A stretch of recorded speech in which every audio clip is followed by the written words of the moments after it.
Good afternoon, everyone, and welcome to another Daily 8 on the News 8 Live Desk. Phil Penarski here with the top stories of the day. This is our final Daily 8 of 2024. We'll get into more on that at the end of the show, which allows us to get right into our first story of the day, which is an update to the deadly officer-involved shooting from last month.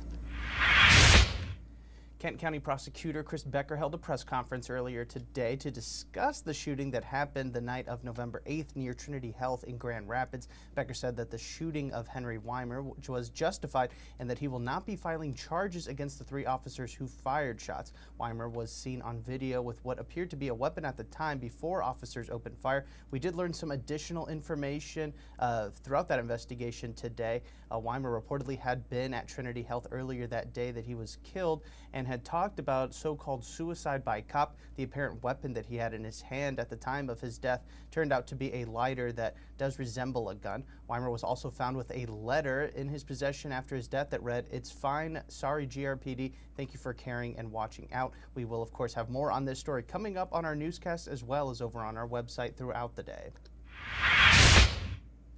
The Grand Rapids Police Department has now launched a parallel homicide investigation to accompany their active missing persons case for 58-year-old Donald Honeycutt. Honeycutt was last seen in September of 2022 in the Kentwood area. Since then, GRPD has investigated several leads to no avail. Police are now looking into the potential that Honeycutt might have been killed. Chief Eric Winstrom said that they have not ruled out the possibility that he might have been a victim of a crime, but are still searching and hoping to find him. If you have any information that could help this case, you're asked to contact GRPD immediately. A Kent County Sheriff's deputy is facing charges for allegedly stealing from the Kent County Correctional Facility. Deputy Sal Sepulveda is accused of taking money and gift cards from an unclaimed wallet in the building's lost and found section. Sepulveda was charged with larceny and is scheduled to be arraigned on Monday. If convicted of this crime, he could face a maximum of 4 years in prison. Now for a story that directly involves one of our own here at Wood TV8, Daybreak anchor Teresa Weekly had a gut feeling one day after hearing about Jennifer Vanderpool, a woman in need of a kidney transplant. Although she wasn't a match for Vanderpool, Teresa did end up donating her kidney to the National Kidney Registry to be given to someone else in the United States. That in turn would allow Vanderpool a greater chance to get a kidney from someone who was a match with her. The full story of Teresa and Jennifer's journey can of course be found right now over on our website, woodtv.com. Grand Rapids Mayor Rosalind Bliss is getting ready to end her time as a city leader. She will be officially term limited out after 8 years as mayor of Grand Rapids on January 1st. She sat down with our Adriana Doria yesterday to talk about these past 8 years and also what she has planned for the future.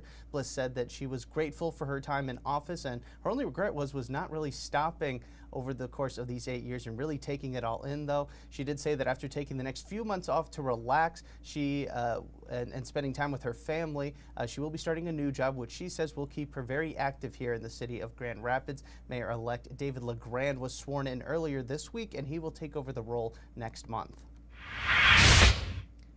Few students get the chance to interact with Grammy-nominated musicians on a daily basis, but the kids in Deborah Perry's class at Coit Creative Arts Academy do have that luxury. We got the chance to see one of Perry's classes in action. She's been teaching for 29 years now and hasn't stopped even after receiving Grammy nominations for her work as a music engineer. Some of her students have also gone on to have musical careers themselves, including work at Disney. Perry says that her goal as a teacher isn't to make her students follow in her footsteps, but instead just allow them to appreciate the value that music can bring them.